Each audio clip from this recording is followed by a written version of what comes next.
T-minus 10, 9, 8, 7, 6, 5, 4, 3, 2, 1, 0, and liftoff.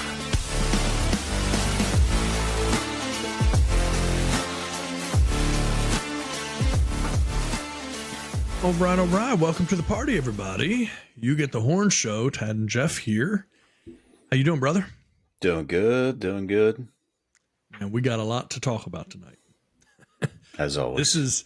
This is sports. You know, as most people now know, or maybe are starting to find out, we're doing two separate episodes now. We do our sports episode, and we do news, politics, headlines, current events, and everything else in a different episode. Both of them are on YouTube on our page. You get the Horn Show. Both of them are on every podcast platform basically known to man. And so check them out. And this is going to be all sports. So if you stumbled on this one, you're in the right place if you want to hear not only sports, not only reviews of the weekend that was and all that kind of stuff, but certainly some interesting facts, our spin and take on things as well, like we always do. And, I don't know where you want to start for this because there's a lot to talk about. I mean, let's face it. The big story right now was, of course, the Monday Night Football game, Aaron Rodgers, Green Bay Packers, New York Jets. That's still preseason for me. New York Jets, Buffalo Bills, Monday Night Football. And man, I mean, talk about pageantry. It's September 11th. The rain clears. There's a rainbow over the stadium. Aaron Rodgers comes running out there carrying the American flag. This is huge. New York is pumped. Everybody's excited. The game starts. And was it the fifth play that Aaron Rodgers goes down, tears? Now we know officially tears his Achilles tendon completely, out for the season. And it is back to square one for the Jets. So, yeah, man, what were your thoughts on this? Yeah, first of all, I cashed in on my my FanDuel never forget 9/11 bets. You might need to explain that to anyone who didn't. Most people would not even know that this was a thing or did not see this. Oh, it is an embarrassing thing. And again, I know I sent it through through our text chain, and I was like, this just has to be a complete and total joke. Like, it just has to be done on purpose because they don't like. It's just, any news is bad news. Is good. It's just one of them things. So. It was September 11th, a pick, and it was FanDuel or DraftKings. I think I'm probably going to get that wrong, so I don't want to. Well, you go through it, and I'll try to find it here. I'm literally going through the text right now because you had it last night and sent it out. So I will look for it while you're going through the rest of it. Yeah, so it was. For September 11th, it was all New York teams to lead to win, and it was a bet for FanDuel, I believe, or DraftKings. I can't remember, to be perfectly honest with you, but it was just. I have it here. Oh, you got it. All right. Just to make sure we are blaming the right people for this, it is DraftKings. Okay, it is DraftKings. Gotcha. Yes. All right. Yes, and it was a never forget 9/11 parlay. So the good people at DraftKings thought that, hey, you know what? Way to celebrate September 11th. We're going to put out the Never Forget 9/11 parlay. Oh, my gosh. Then they've since taken it down and had to issue an apology saying, quote, "We sincerely apologize for the featured parlay that was shared briefly in commemoration of 9/11. We respect the significance of this day for our country and especially for the families of those who were directly affected." It's so embarrassing. Yeah. But again, like, they had to know. Like, this is on purpose at this point. Like, you cannot be this dumb, like, to put something like this out and not expect that it would get such backlash. It's like was it SpaghettiOs, or it was someone who put something out. It was like the cartoon O's, like, one year, and it's like, never forget. It's like, at this point, you cannot. It has to be on purpose. Like this is just to get you talking about DraftKings. This is all that is. It's And mission accomplished. Oh yeah, no, it definitely mission accomplished. DraftKings is taking some heat, but people are talking DraftKings right now, and you know what? This comes out, then you take it down, then you issue an apology, and what happens? People are talking about DraftKings, maybe going to DraftKings saying, man, are there other weird parlays like this? Let me go to DraftKings and check it out. And then, whoa, they're running this special that I can get this or that, or $5 off my first bet. Okay, let me try it. I mean, stupid. There's no bad publicity, apparently. So, I mean, honestly, I'm sure how many people were like, you know what? I think I may take them up on that bet. I like those odds. But anyways, back to 5 plays in Aaron Rodgers. God, man, that's like, I've never been a huge Rodgers fan. Like, I've respected his game, but I always just thought he was just kind of a jerk. And I don't think that's probably been backed up a lot. I'm sure teammates tolerate him, like him, but and from everything I've seen with the Hard Knocks, like he was working hard with Zach Wilson, trying to get him ready, and but gosh, man, that just sucks. 5 plays never completed a pass. No. Like, you went to that team, all the hype, and everybody was hyping the Jets to be a Super Bowl team. They're on Hard Knocks. This is it. Their big debut. Dude never even gets a chance to complete a pass for the Jets. Season's over. And honestly, I mean, next steps, next questions is the career over? I mean, do you at 39, at that point, come back from an Achilles injury?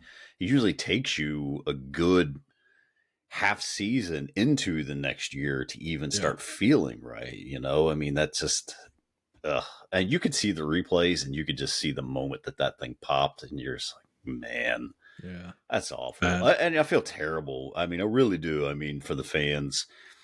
I think the Jets will be okay. Like, that defense is stout. The run game is, of course, awesome. Breece Hall looked like he hadn't lost a step after his injury. Shot out of a cannon last night. Goodness gracious. And then, you still have Dalvin there. And, it comes down to Zach Wilson. They always love to bring up, the probably one of the most underrated quarterbacks of you and I's generation, Mr. Trent Dilfer. And a great one. If I'm going to be the quarterback of this team, here's what we're going to do. I'm going to throw for less than 2,000 yards, 11 touchdowns, and 9 picks. That's what I'm going to do. Right. But game manager, that word gets thrown around a lot. Can Zach Wilson be a game manager? What really is a game manager in NFL football? What is that? Like, I just think it's a guy that I guess doesn't turn the ball over. But you paid tons of money and you drafted tons of receivers not to be game managed. Now, is that what you have to do in return? Being that this is a major injury now, and of course he's out for the year. Is this what you got to turn Zach Wilson into? Just a guy that's going to throw the ball 20, 25 times a game? I don't know. Can you be a game manager in today's NFL? People brought up Jimmy Garoppolo, but and him taking the Niners all the way to the AFC Championship game, right? They didn't make it to the Super Bowl with him. No, they made it to the championship game, right? Correct. Yeah. I think it was an NFC championship game. Sorry. But they, were quick to point out that he threw for over 4,000 yards and over 30 touchdowns that year. So that's not really, maybe that's what you can consider today's game management. Can you expect that out of Zach Wilson? I don't know, man. That's tough. I mean, that he threw a touchdown pass, but that had to take Garrett Wilson, literally becoming Superman to make that. That one's going to stay on the highlight reel all year long. Yeah. You're going to see a whole lot of that Garrett Wilson catch.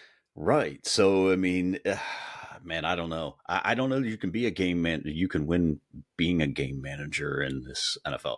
They've got the defense. Clearly they got the defense, and they've got the run game. So, it comes down to Wilson. I don't know. What are your thoughts? I don't think there's anyone out there that you are going to pick off the street that's going to come in and know more than Zach Wilson at this point. No, realistically, okay, so let's get the obvious out of the way. You've heard it. We're not the first people to say this. The Jets would be stupid to not make a call to Tom Brady. Tom Brady likely won't answer the phone because the Jets' offensive line is the biggest question, and Brady has zero interest in standing back there behind a bad offensive line, nor should he. But I'd be willing to bet that if they had a really good offensive line, he might take that call. I'm not saying he'd come back, but he might entertain it. I don't know that he would, given their current circumstances. But outside of that, if I'm them, I've already got so much money tied up in Aaron Rodgers that I think the most likely scenario is I go with Zach Wilson and I bring in a very capable backup.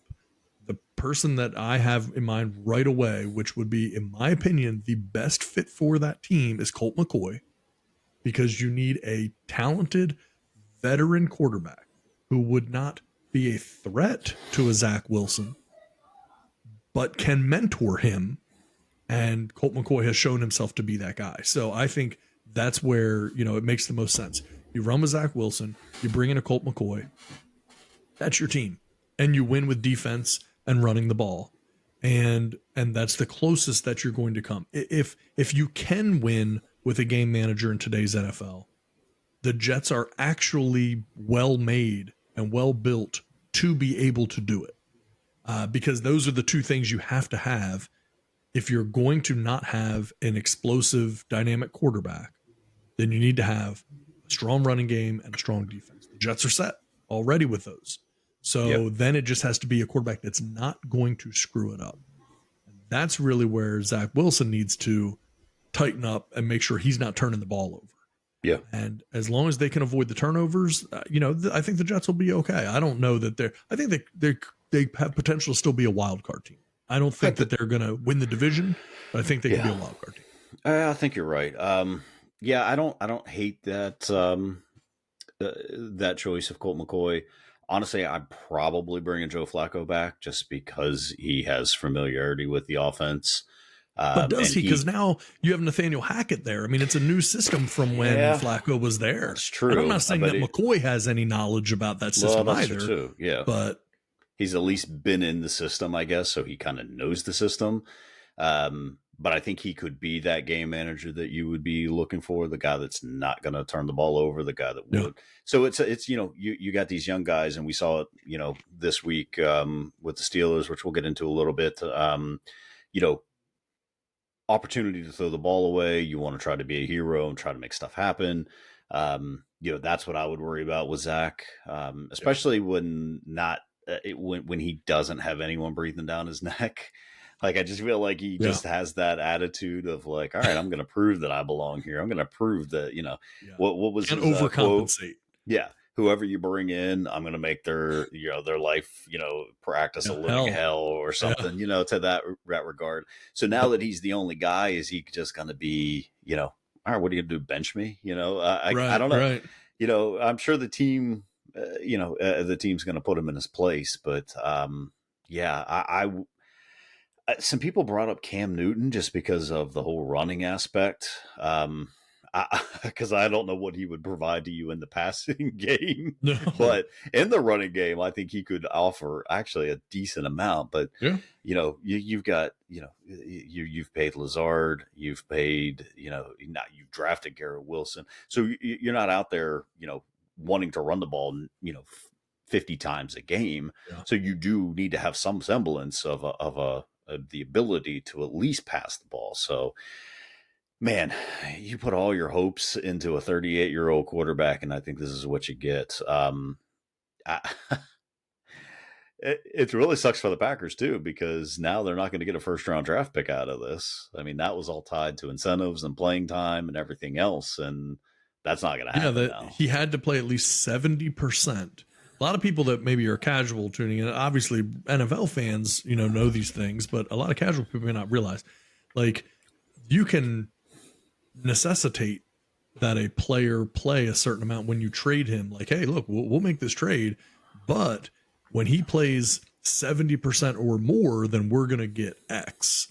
And, that was the deal with Aaron Rodgers was, okay, well, if he plays 70%, then we get a first round draft pick instead of whatever it was, second round pick, I I think. believe second, yeah. Yeah. And so now, and at the time, you're thinking, well, clearly he's going to play 70%. Yeah. Why would he not? Right? He's there to be the starter. There's not going to be any issue. Outside of injury. That's it. Yeah. And then moment one, there's an injury, takes him out for the season. He won't. And now, the Packers lose that first round pick. They'll obviously retain the second that they would have had originally, but it's a loss for them. And well, look, we need to talk about the Buffalo Bills. So I don't know if you just want to jump into that now, or if you have anything left to talk about with the Jets before because I've got some stuff to say for sure. This is going to be a lot on Nathaniel Hackett. This is not, I'm sure, what he decided to sign up for at all. Yeah. You saw after Rodgers went out, he employed a ton of 3 tight end sets. Yeah. So, you might be able to, you're probably going to see a lot of this just to get those extra blockers in to be able to run the ball. I'm going to guess it's going to be a 50-50 run pass with them, maybe even 60-40 with the run being more featured. So we'll see. This will be interesting. This flies in the face of conventional NFL football. So, but yeah, Buffalo Bills, what an embarrassment. What are you doing? Why? I don't understand. That was a terrible, terrible loss by them. Yeah. So here's the thing, right? I've got a lot of thoughts on this, and I'm gonna rattle them off pretty quickly. I tweeted this out on the shows. Well, I guess, is it still tweeting when it's on X? Now they've changed it to X, so I don't know. Do you exit? I don't know. Xing? I don't know. That just. But regardless, I sent this out that last night, Monday Night Football, the Bills committed the cardinal sin of losing to a division opponent who did not even have their starting quarterback. There are certain things you can't do, right? Division games are crucial games in the NFL. You got to win them. If you're playing a division game and the other team doesn't have their starting quarterback, you have to win that, right? That's just an absolute 100%. Then, when that starting quarterback was Aaron Rodgers and the backup is Zach Wilson, that is a 100% must win. You shouldn't even have to think twice about whether or not you're going to win it. And when it's on September 11th, Monday Night Football, how deflated, how dejected the Jets team was after that injury. All you had to do was not go out and throw 3 interceptions and fumble the ball. And if you could do that, this should be an easy win, right? Just hold on for the win. You already have the lead. Just protect, run out the clock. You're fine. You can't lose that game. And somehow, and inexplicably, Josh Allen, rather than play not only just safe, but just smart football. Nobody's saying, hey man, take a knee every play. Nobody's saying do anything crazy. Just don't be an idiot. And he goes out there and acts like, he's trying to prove something. And instead, he ends up burying his team. And this is not new.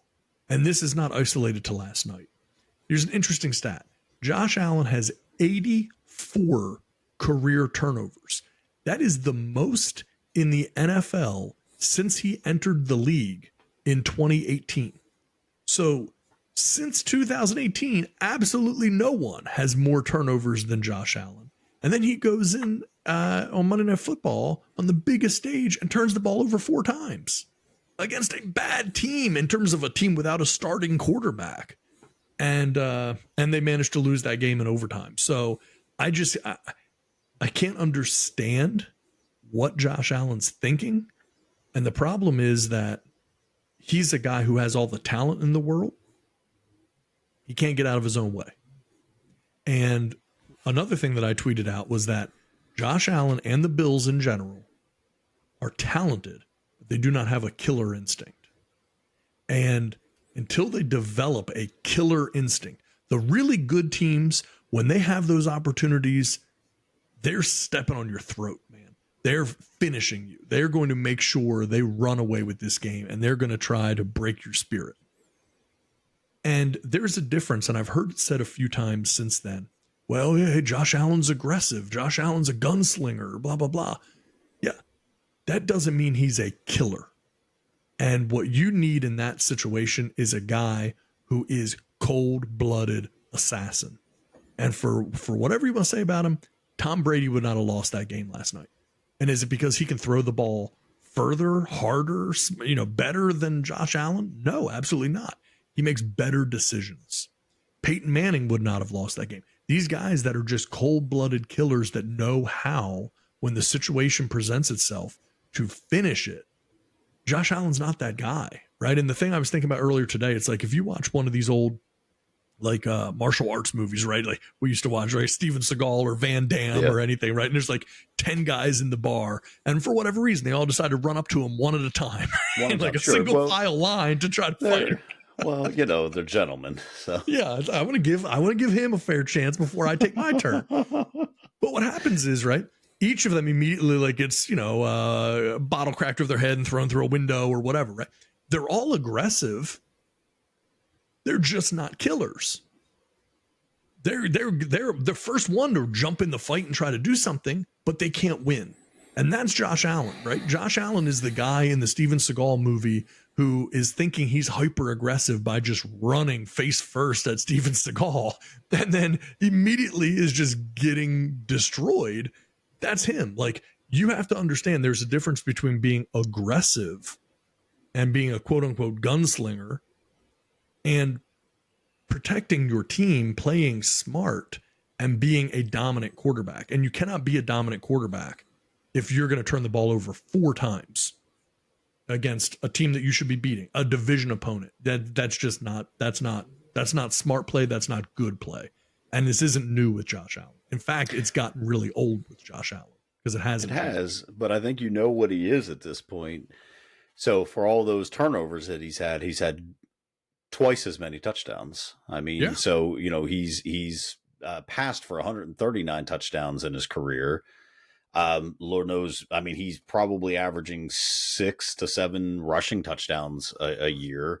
So, it's an easy 2.5 to 1, touchdown to turnover, situation, maybe, pushing 3 to 1, but it's just playing smart in the moments. Like, it's just, the moment didn't call for you to be a gunslinger. The moment called for you to get your team in position, to run the ball, to pick up first downs, keep the clock moving, because that's all you want to do at that point. You want to just get out of there.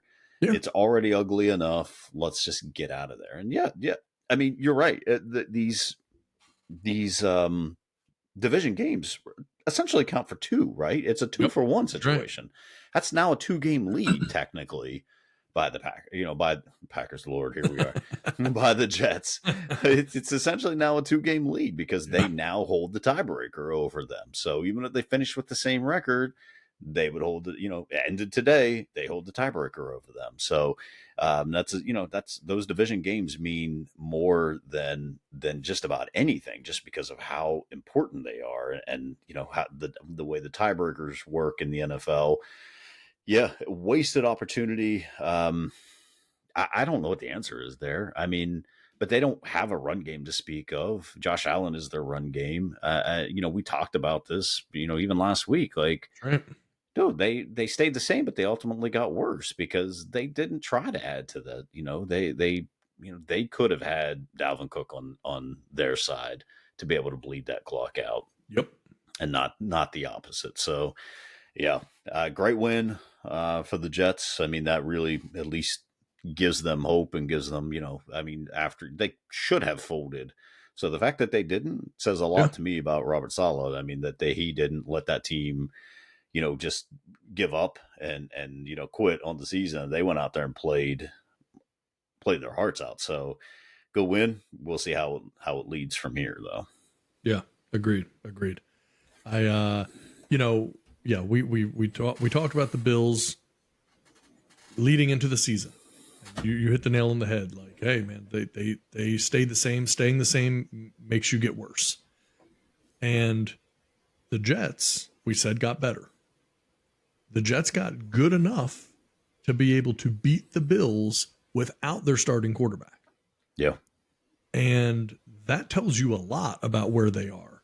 And so, yeah, it's going to be really interesting to see where it goes. So obviously we got plenty of other cover. We're not going to cover every game from the weekend, but let's talk about, some things that jumped out at you. What'd you see? What'd you like? What'd you not like? What were you surprised by? Anything that I have a few, but obviously, I want to see what you might have that jumped out at you from the weekend. We are their biggest haters, but give credit where credit is due. The Dallas Cowboys were the team of the week. They went in to Giants Stadium and won 40-0. There was no other team. Every other team outside of the Giants scored this week. They were the only team that got shut out. It was the largest shutout in Cowboys history. And I don't know that team didn't have to do anything offensively. They, we talk about winning all three phases, and you're kind of like, that's just, that's just football lingo, right? Yeah. Just stuff you hear, but man, they really did. They won in all three phases.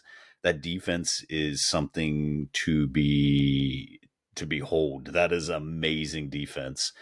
Again, I think Stephen A. hit the nail on the head.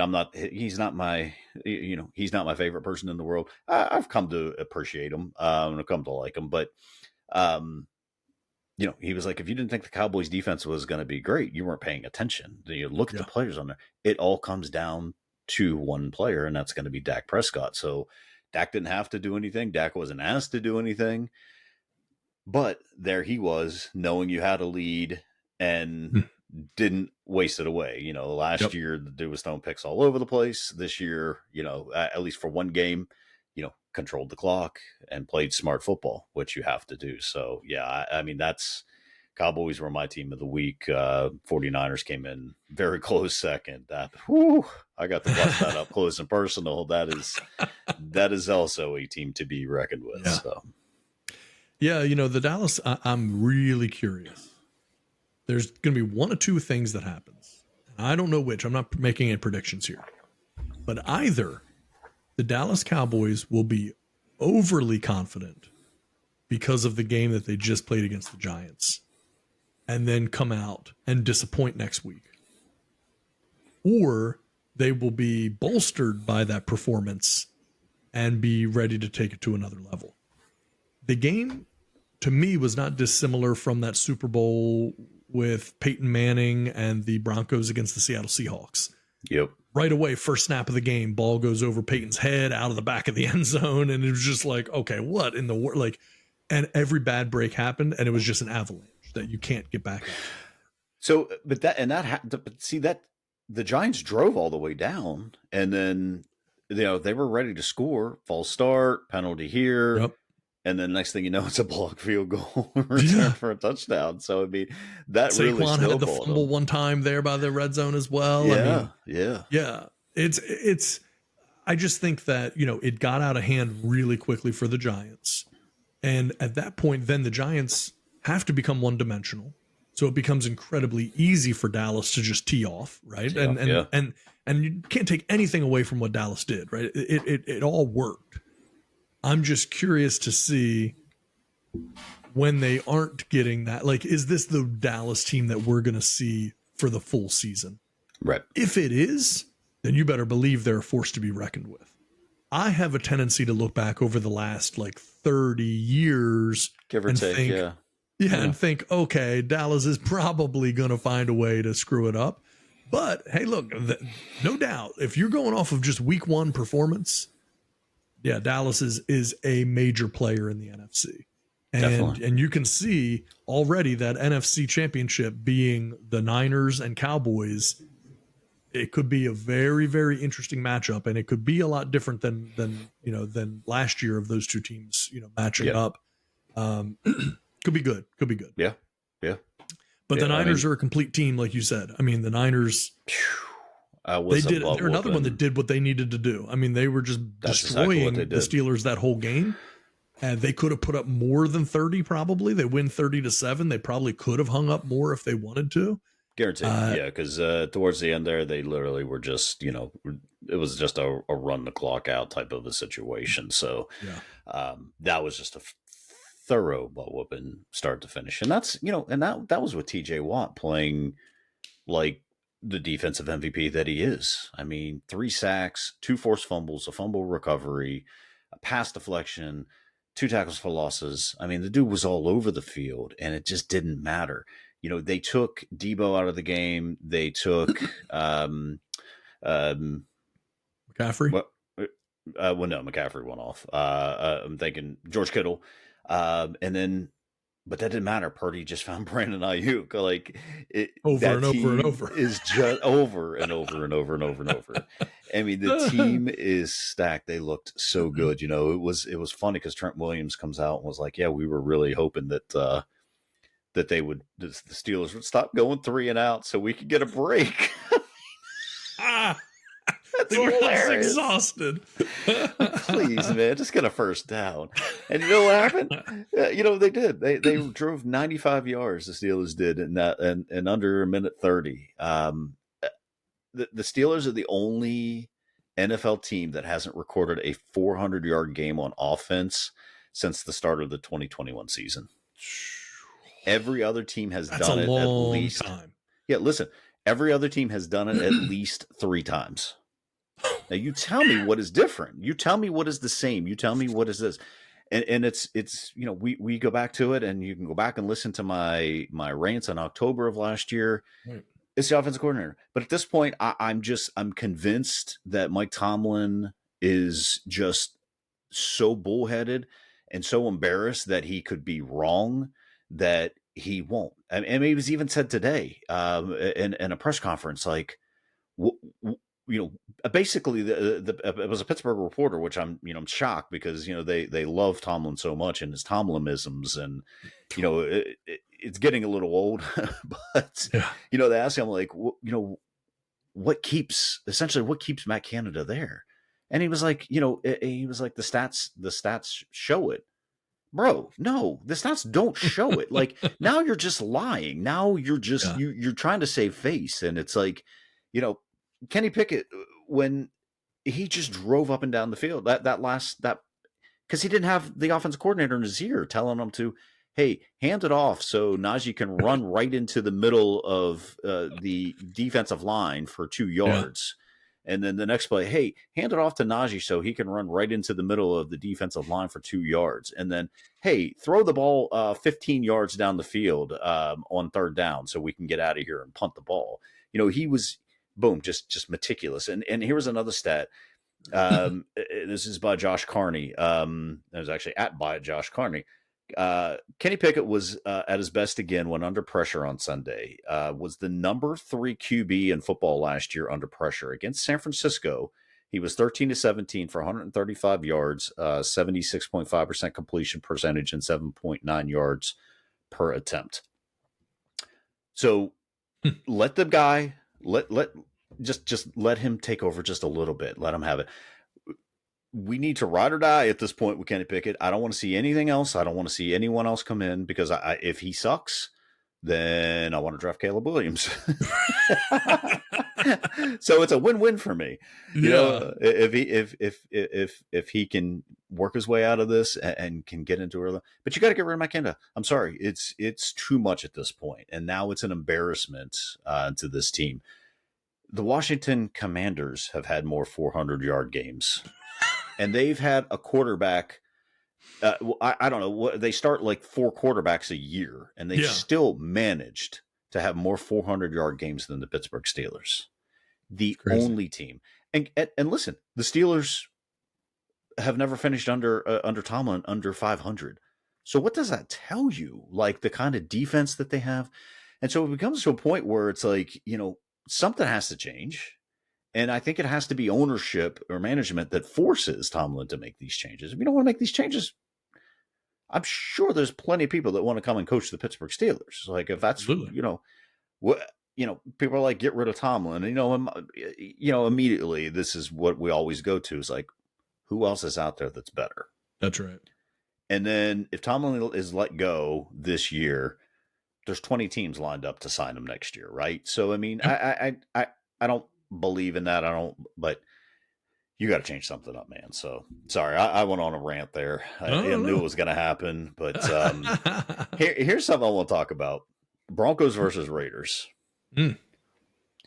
And you may say, "What Broncos versus Raiders? What for?" Yeah, who would ever want to talk about that? But yeah, was there a bigger "look at me, look who I am" moment than Sean Payton trying an onside kick to start the game? What a douchebag, man. I mean, seriously. Is there a bigger "look at me" moment? I'm back, baby. Yeah.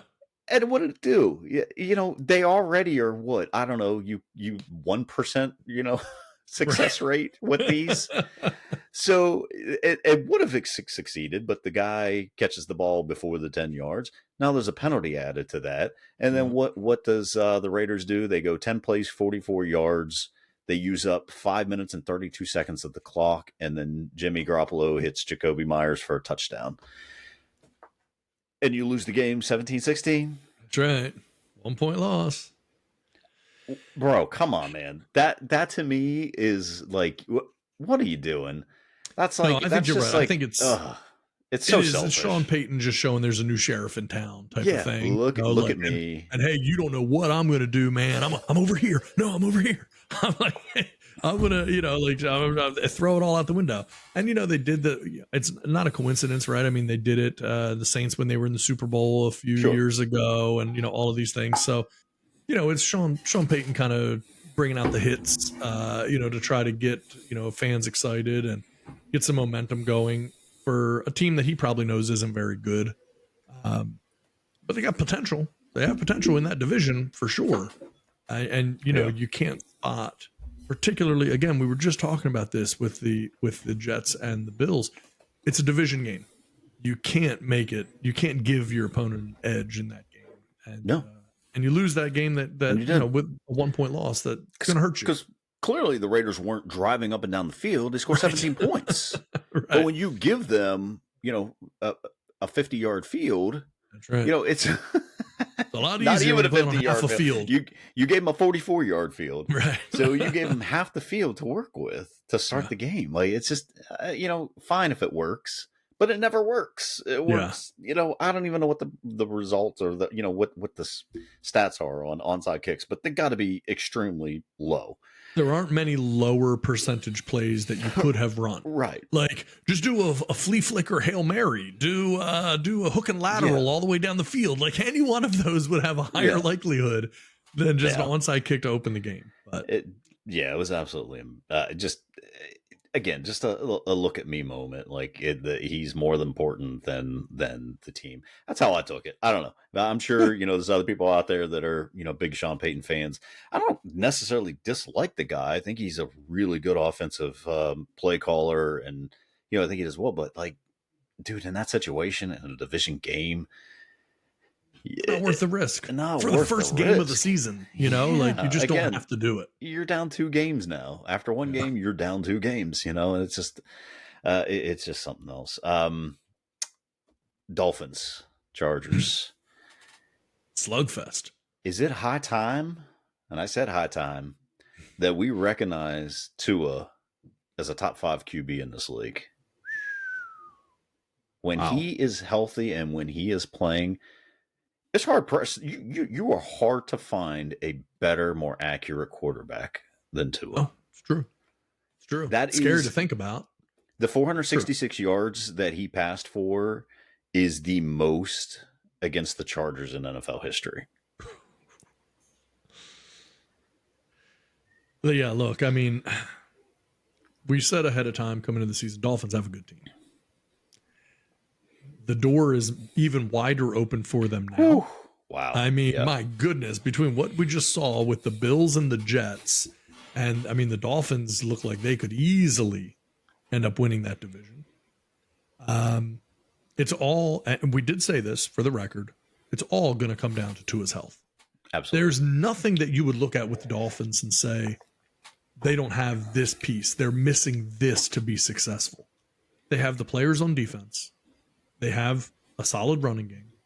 They've got great wide receivers, good tight end, good to great quarterback, apparently. they have all the pieces. It's going to be health. We've liked and seen, only one season so far, but what we've seen from Mike McDaniel's offense, and and the way that they utilize their weapons, everything's lined up for the Dolphins. Absolutely. And even more so after what happened on Monday Night Football, because now you go, okay, so the Jets are without Aaron Rodgers.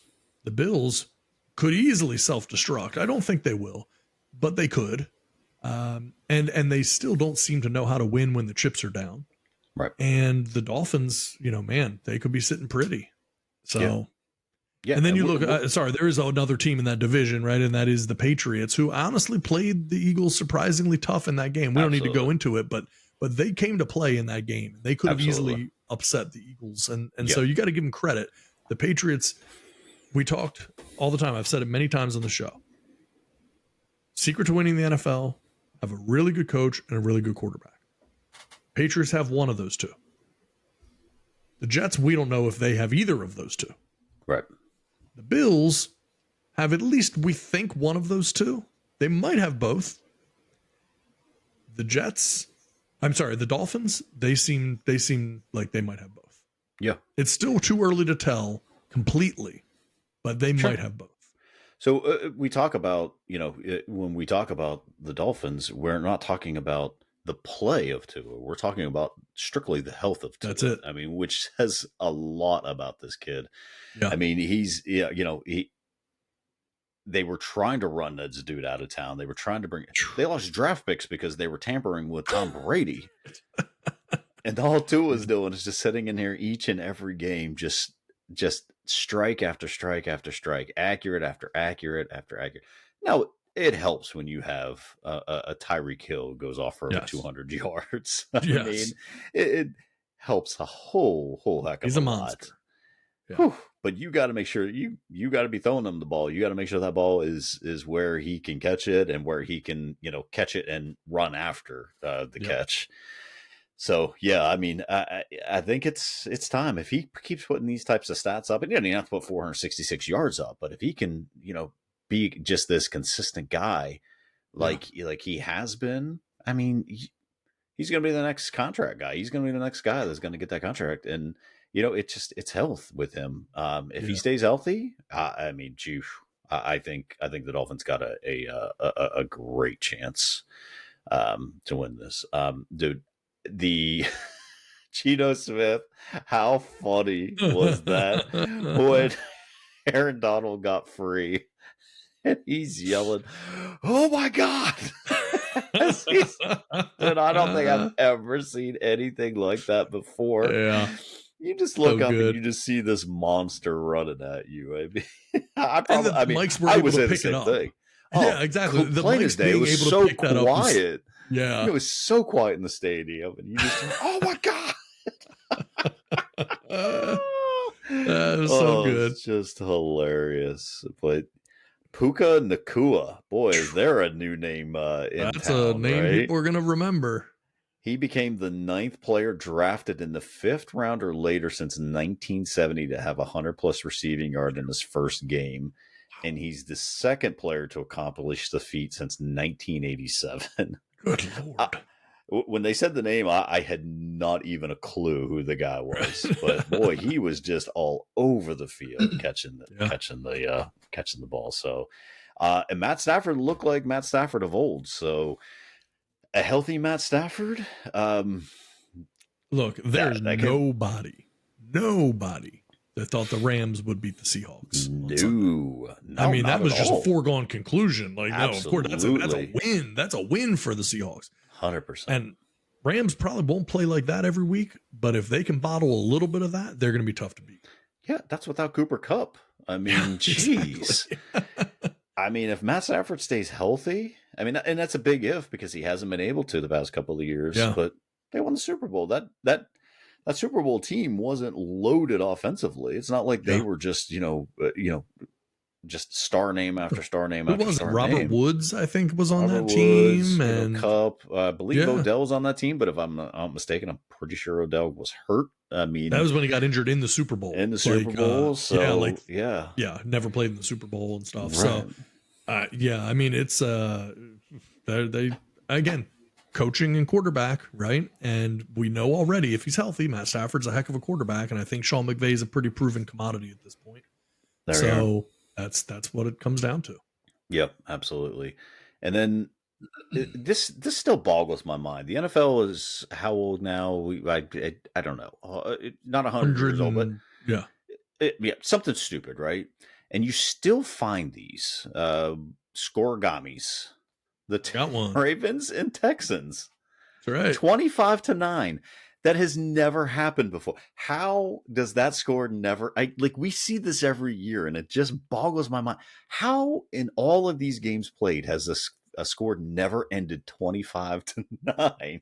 It doesn't even seem that crazy. I mean, I think now we're going to look for it every week. Every time we find one, it's going to be like Scorigami.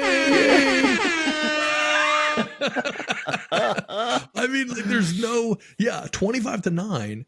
I watched the game. Nothing that unusual happened in the game. No, there was. All it takes to get to the 9 is either 3 field goals or a touchdown with a missed extra point, and then a field goal later in the game. That's it. So that's not hard to do. It's not unusual to have that happen at all. 25 is clearly not that hard to do either. So it's so strange when you have the 2-point conversion and everything. 25. So how it has never ended up 25-9 in history makes no sense. I just think they make it up. I just think it's made up. There had to have been a score of 25-9 at some point. It just amazes me after 100 years that we've never seen a score of 25-9. Well, to give you an idea, the 25-9 score between the Ravens and the Houston Texans is the 1076th unique final score in NFL history. So Scorigami, 25-9, never been done before, but it is the 1076th unique final score. I don't know how many different final scores there can be, but I mean, you got to be running, close to the end when you have 1076 unique final scores. Yeah. Sure, there's a mathematician out there who's going to be like, actually, we're only 32% of the way through the alternatives. But it's crazy to me that that could be the case. And not only is there Scorigami, not only does it happen in that game, but it is week 1. So the way you start the season off with something that's never been done before, and no one knew it at the time because nobody thought it was interesting. There was nothing unique about it. Unbelievable. Yeah, it was just I saw that and I was like, come on, man. This is too much. So and look, I think, one thing that we want to touch on briefly here is just, I think maybe the worst division play in the weekend was probably the AFC North. 100%. I mean, awful, good gracious. Awful. Horrible. Yeah. I mean, the Steelers got humiliated by the Niners. The Bengals, if anyone got more humiliated than the Steelers did against the Niners, it was maybe the Bengals against the Browns, if for no other reason the fact that it happened against the Browns versus the 49ers. Burrow looked horrible. What again with 54 passing yards, I think. So 82 passing yards, and that's the third fewest in a game by a player with 30 plus attempts and 0 interceptions since at least 1950. He had 82 passing yards on 30 plus attempts. How's that possible? I don't know. With the receiving core that he has, he's not throwing to Puka Nakua. He's throwing. I think T. Higgins didn't even have a catch, if I remember correctly. Yeah, I mean, who could have had too many catches in that game when you're throwing for 82 yards? Crazy. Yeah, and I'll be honest. I mean, Ravens beat up a Houston team that really hung in there for quite a long time. And you knew that defense was going to be pretty decent because Houston's defense wasn't awful last year. No. And then you bring D'Amico in and, it's even better. But Lamar looked terrible. You lose J.K. Dobbins for the year with an Achilles, which is just – dude, I know it's a division rival. And I've made my feelings known about the Ravens. But I've also made myself known that I'm more than anything at this point in my life a football fan. and you respect great play, you respect, and I love JK coming. I'm a Penn State fan, and watching JK come into Ohio State, like you loathe the guy and love the guy at the same time, because you're like, golly, man, can I ever get away from this guy? And just the injuries that have happened to him is just heartbreaking, man, because Brutal. he is such a dynamic running back. And to have him go down the year for the year again like this is just, I mean, that's heartbreaking. It really is. I don't know what else to say. It's heartbreaking. I don't know any Steeler fan that would have wished that upon him. Shame on anyone that would have wished that upon him. But, man, that's it's terrible. And the other thing, too, is it's probably his last game as a Raven. Sure. I mean, he wanted a new contract before this season started and was willing to hold out. And the Ravens were concerned about his health issues. They did not sign him. He eventually came back, decided to play, didn't hold out, and immediately gets injured and done for the year. And, unfortunately, just based on when he was drafted and all of these things, you look at it and you go, okay, well, they'd have to sign him to a contract upcoming. Who's going to sign him right now, right? And he would want the opportunity to play, and the Ravens have to move on without him. And it is unfortunate, man. When he's healthy, looks good. Good. Dynamic player, has the ability to catch the ball out of the backfield as well. He's good, and he was a good fit for the team, but what can you do when a guy cannot stay healthy? When healthy, he looks like he could be a top 5 running back in the league. I mean, he really does. Yeah. And I think he's top 10 when he's healthy. Like, I think the little bit of health that we've seen from him, it looks like, okay, he's solidly a top 10 guy, and he could just continue to progress. That's exactly. But he's just he's constantly starting over. It's just it kills you, man. And I mean, the only thing that you can be, I guess, grateful for if you're the Ravens or even a fan of the Ravens is that they didn't sign him, because that has happened a few times now to the Ravens. And you think back to Ronnie Stanley. They signed him, and then he went a good 2 years without being able to play after they signed him to a monster deal. Yep. And, that's the worst thing that can happen. And you look at this and, they got Lamar taken care of. You got to manage your cap space, wisely. And they didn't want to take a risk with JK. And, turned out they were right, unfortunately. Yeah. And it's unfortunate for JK. You hope that he's able to get healthy, and you hope that he's able to, to stay in the league and be able to fight through this. But man, after a while, just that number of injuries and that number of issues, they just start to take their toll on you, man. Like mentally, if for nothing else, it's just a constant grind of rehab.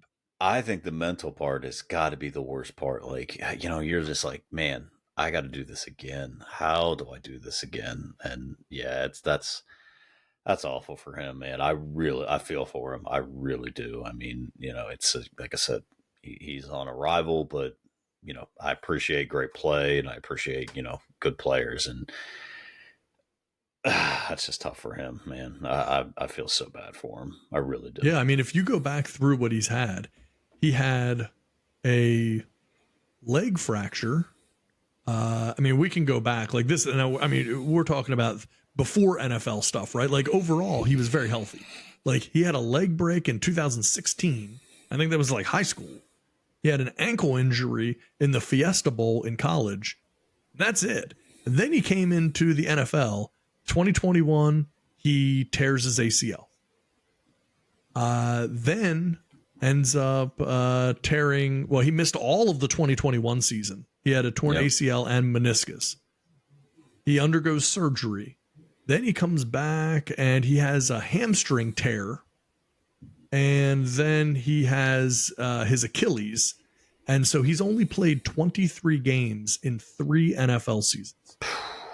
So he missed all of 2021 with a torn ACL, really struggled to be effective again until really late last year. Late last year seemed like he was starting to get his legs back under him and, all of this stuff.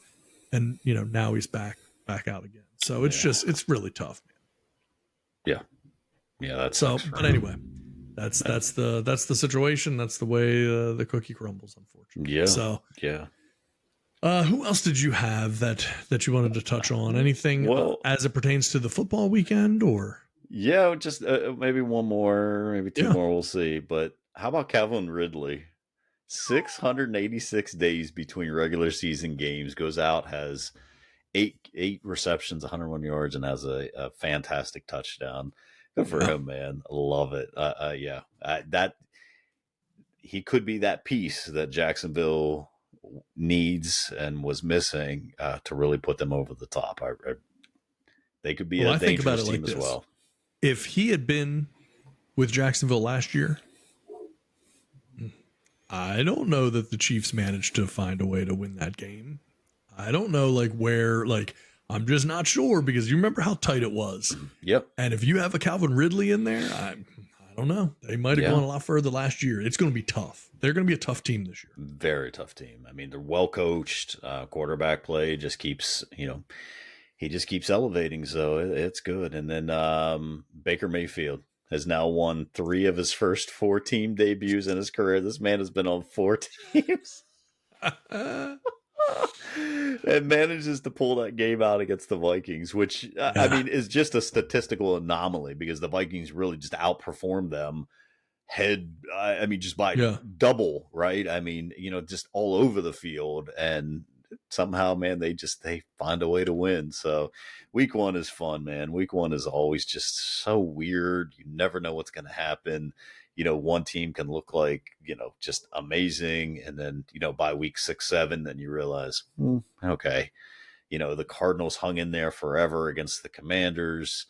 Maybe they're not as bad as they are projected to be. No, they're going to be as bad as they were projected to be. Like it's just week 1, man. Like it's such a crapshoot. Last year, Pittsburgh beat, Buffalo, and Buffalo goes on to do what they do. It's just, week 1 is just such an anomaly. So it's so fun. And how about the number 0 making its way into the league? 22 players embraced the number 0 for the first time ever.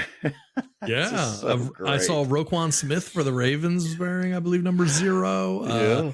That's a weird one. I don't know, as a fan, if I were buying a jersey, I don't know if I want a number 0 jersey. Like that feels weird to walk around wearing a number 0 jersey. 0. Yeah. I'm almost thinking Calvin Ridley 0, right? Didn't Calvin go with us? I think you're right. I believe so. Yeah. Of course, 22 players wore the number 0. So yeah, interesting. So I have one for you. We talked a little bit earlier about the Giants Cowboys game. So here's a stat from the Giants Cowboys game that I thought was insane when I heard it, and I still think it's pretty insane. So I'm just going to break it down for you. The New York Giants in that game against Dallas, obviously they lose 40-0. So I mean, that alone, if you know nothing else, that's pretty bad. But they lose 40-0. They were outsacked 7-0. They lost the turnover battle 3-0. Mm-hmm. They had a field goal blocked and returned for a touchdown, and they threw a pick 6. Statistically, no other team in NFL history has had all 5 of those things happen in the same season. And they had it happen in a single game. It has never happened before in a whole season. Oh my God. They had it happen in one game. So the upside for the Giants is this. That was historically bad. You can't get worse. So from here, it only gets better. We know the Giants are a good team. We know they have the makeup to be where they need to be. So the most likely scenario is that game is an anomaly and they'll be fine. Right. But that is an historically bad game. Yes. Shocking on a level that's just hard to imagine. Just, and like you said, I think it just once it snowballed, it just didn't stop. It just didn't stop snowballing. So yeah, that is quite what a crazy stuff. I mean, what do you think of David Bakhtiari talking about the artificial turf? Yeah. I mean, for me, when I saw the play, I don't know what regular grass would have done. Maybe he goes down easier. I don't know. I think that's the thinking, right? Is that it gives way more, so your foot can slide easier and keep the tension Yeah. off of the Achilles and the calf. Yeah, I'm not 100% sure on that. But I mean, the point still exists that there's a much higher percentage of injury on turf than on natural grass. And I think I tweeted this out, that I believe it would not surprise me, at least, to see playing field surface be an area of debate in NFL player contracts upcoming. Because if you think that a Patrick Mahomes couldn't say, Chiefs, I want to play on natural grass, so minimally for the 8 games, whatever it is now in 17 games, but the 8 games a year that we have for home games, yeah, I want natural grass. I want it in my contract, and I won't sign until you do that. First of all, they're going to do it. And I do think it's an area that you've never heard. I've never heard anyone talk about this before, but I do think it will be an area of contention and some back and forth on being able to dictate that. And, because player safety is more and more important. And as it becomes more of an issue, and quite frankly, these teams are spending more and more money, they want to make sure. So when they're negotiating these contracts, I really do think that field surface may be the next point of contention for negotiating NFL contracts. Yeah, I can see it. I still question like how you keep grass in some of these areas during the wintertime. I don't know how that works. I guess, heaters in the ground. I don't know. I guess that's kind of half the reason why some of the teams do that, is just because of how difficult it is. I mean, I guess if they can have natural grass in Arizona, that they could probably figure it out, in New York. But, if they like the natural grass better, I mean, go with it. I don't know what the downside is to not having, unless it's just a cost thing, why you wouldn't have natural grass if it is healthier, easier. Now, I know NFL execs have come out and been like, look, there's no correlation between Achilles injuries and field turf or whatever they're calling it these days. Yeah.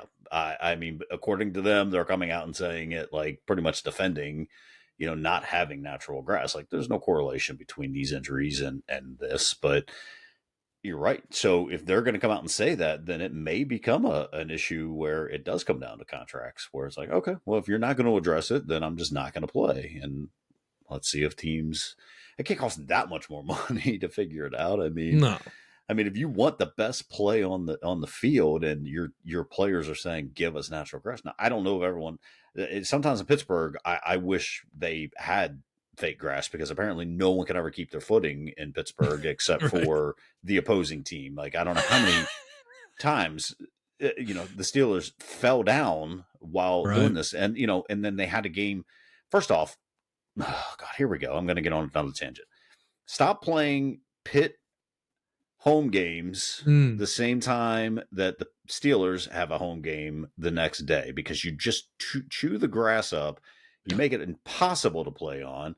And then the players apparently don't know how to pick spikes to put on their cleats and go out there and slip and fall. And someone throws an interception because you can't keep up. And now Deontay Johnson's out for weeks with a hamstring injury. And here we are. But, I don't know. I don't know. I just don't know what the downside would be to having natural grass. I really don't, unless it is just a cost thing. Yeah, well, it's interesting because, when you look up some information on it, they've done a lot of studies on it, and they have found that even last season, 2022 NFL season, players suffered more non-direct contact injuries on turf than natural grass. And they went back and looked. They found that 10 of the 11 previous seasons showed that the injury rate on synthetic turf versus natural surfaces was considerably higher. And that the one season that wasn't was likely an anomaly. The trend line The trend had kind of flatlined, but then increased again. 2021, it had kind of evened out and then went up again last year.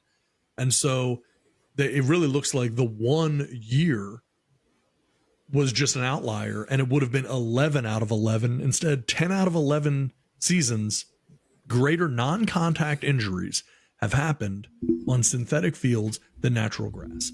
So even though we may not understand how or why that's always the case, it starts to be pretty hard to argue when you have a decade worth of, not only decade worth of data, but think about how many players and how many snaps in every game multiplied out by all of the games over the entire season, and then a decade worth of those. That's a tremendous amount of data to be pulling from. And when you go through that data and you find that it is significant in terms of the number of injuries happening on artificial surfaces versus natural grass, I mean, I think you got to make that change. And look, a lot of teams have, but it is interesting. And I don't know that you would really pull anything from this one way or another, right? The Cardinals, who you mentioned and play in a dome, they have grass. The Falcons play in a dome. They don't have grass. They use field turf core. The Ravens play outside, but it's still a cold weather city. They use natural grass. The Buffalo Bills, I believe that's artificial. Here's the thing that's so interesting, though. Even the types of artificial grass, it's not the same. If you go through, listen to these different things. The Cardinals play on Bermuda grass. The Atlanta Falcons use field turf core. The Ravens use Bermuda grass. The Buffalo Bills use A-Turf Titan. The Carolina Panthers play field turf.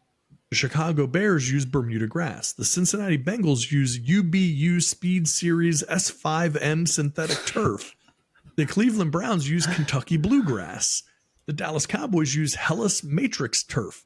So my point is, even the natural grass isn't all the same grass. Sure. And the turf, it's almost like almost no two teams use the same synthetic turf. How is that possible? How would there not be one standard turf that's used as the NFL and then one standard grass? If it's Bermuda grass, it's Bermuda grass, and that's what it is.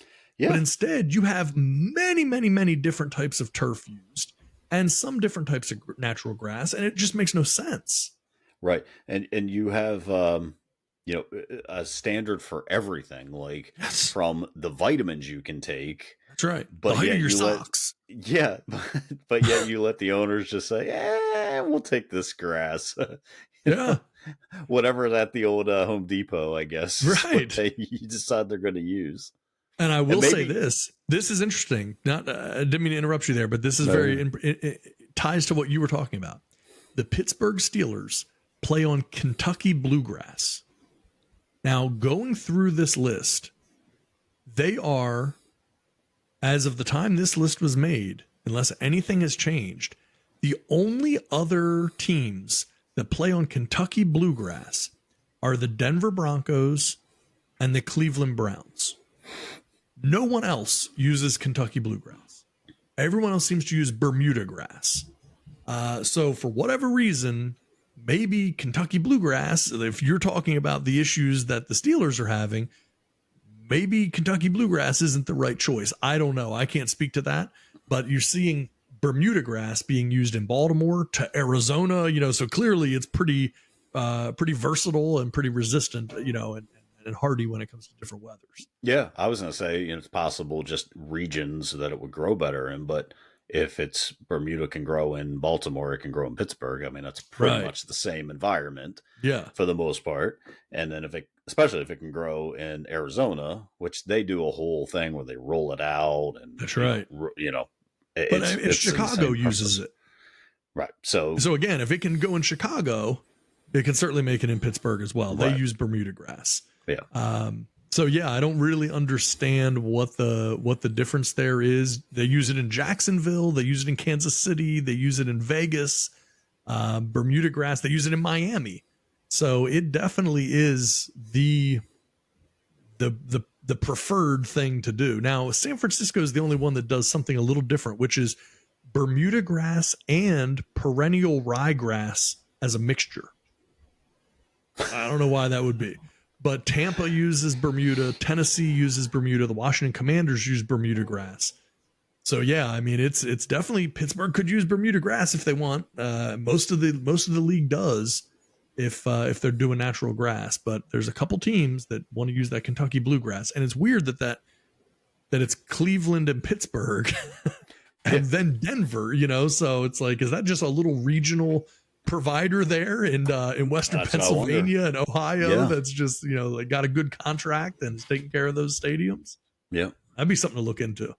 It definitely would. Yeah. Because what other reason would there be not to have a uniform? If you're using turf, you have to use this. If you're using grass, you have to use this.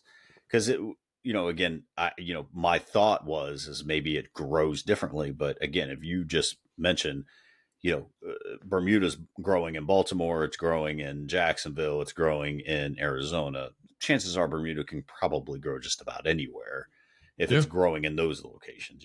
I would assume, in Jacksonville, they were using crabgrass because apparently that feels like it's the only thing that ever grows grass wise. Right. in Florida. So if they can figure out a way to do that, then you think other teams would too. But yeah, you have a standard for everything. I said you have a standard for what vitamins you can take, but the owners can go out and just apparently choose any grasses or any turfs that they want to use. So yeah, I think it'd be very interesting to see in the next couple of years if that's not something that these players are saying, oh, look, you want to sign me here. This is what I need. Yep. Yeah. I'll be curious because how else are you going to get teams to change? Because apparently the NFL is not going to force them to change. You can have all these injuries all the time come up. You're losing a top 3-star in the league, and some people feel at least that the artificial turf has something to do with the fact that he popped his Achilles. I don't know. I don't know. I really don't know. I mean, but I would probably default to the players more than I would my own opinion, right. Well, you play it, so you would know. So yeah, if all these teams can just do whatever they want, with their turf, yeah, maybe that's how they're going to get it changed. Is players are going to say, I'm not playing for your team unless this is the grass that you grow. Yeah.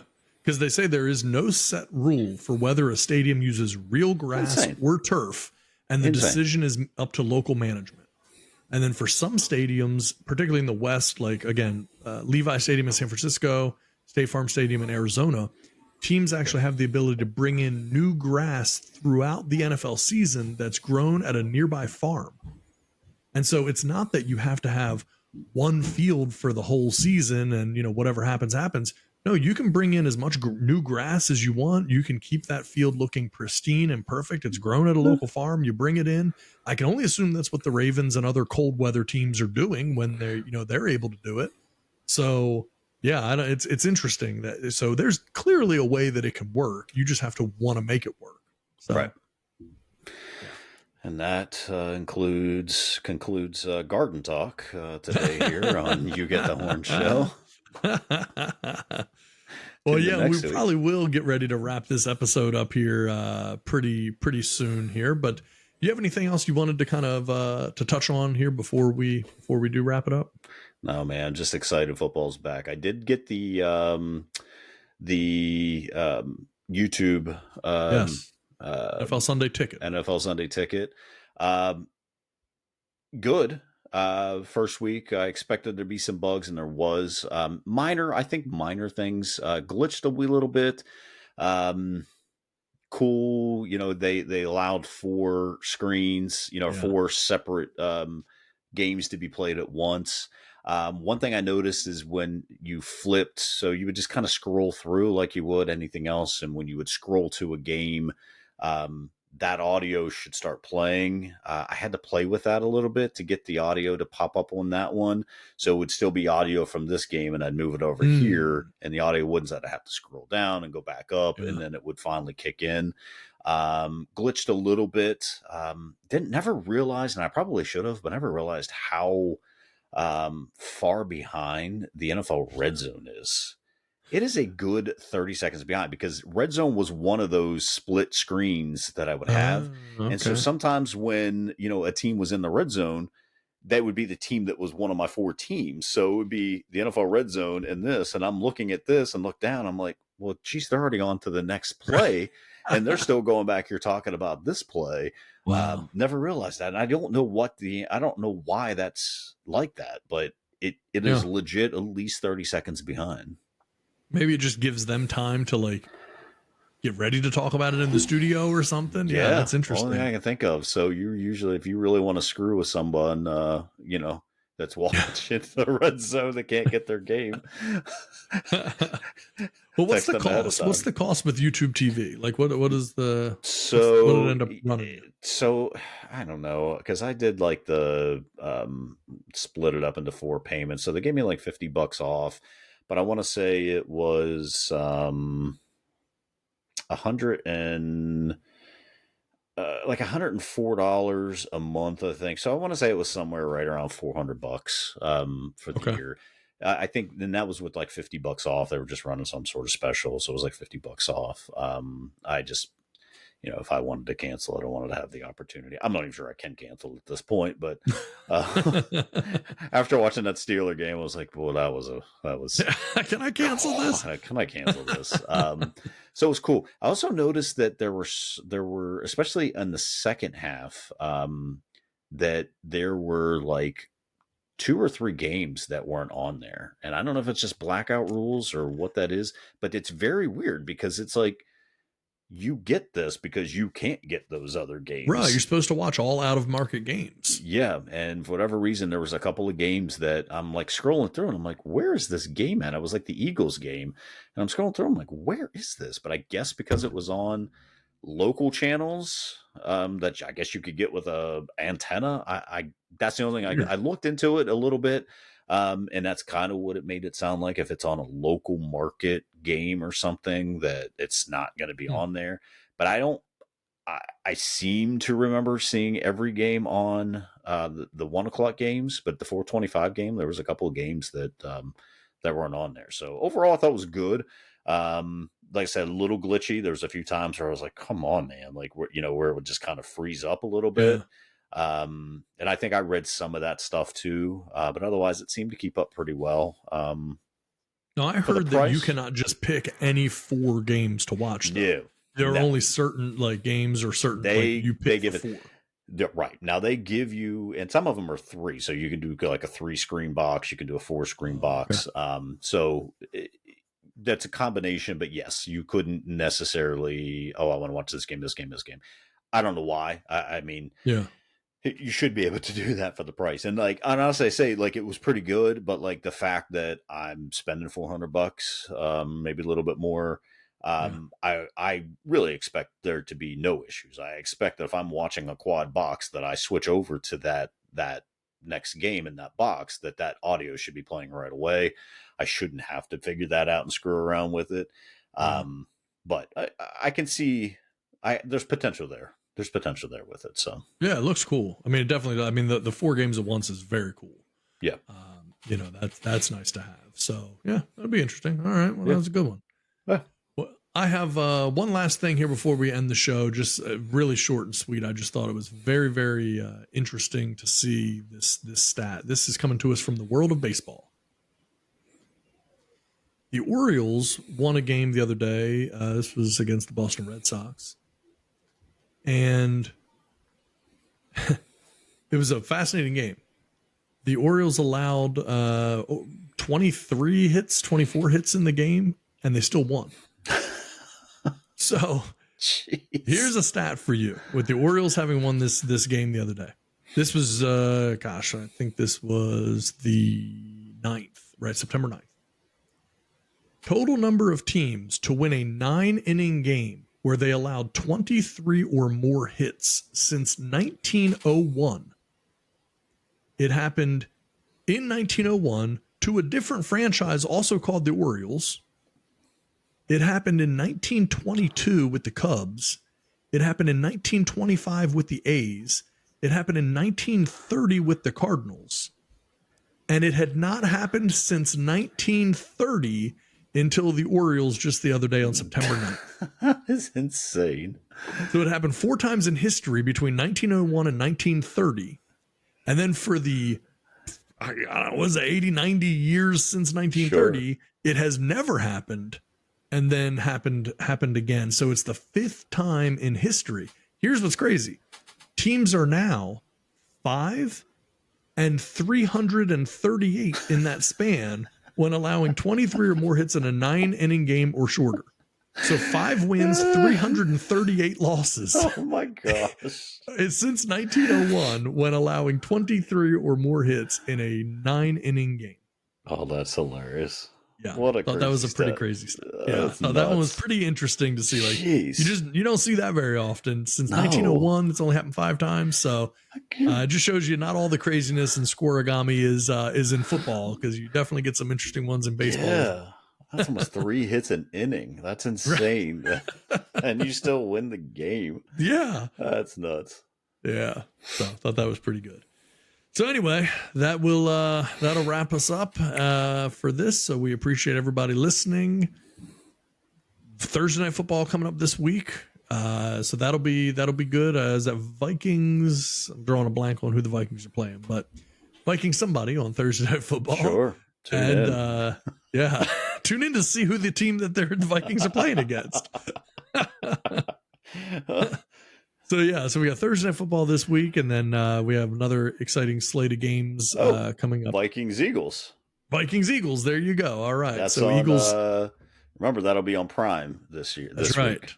That's right. So everybody, get your Amazon accounts fired up, and get ready for Thursday Night Football, and then another exciting slate of games coming up this weekend. So that'll do it for us. In the meantime, again, as always, thank you to our global audience. We appreciate you. Thank you for listening. We will talk with you soon. Good night, everybody. Good night.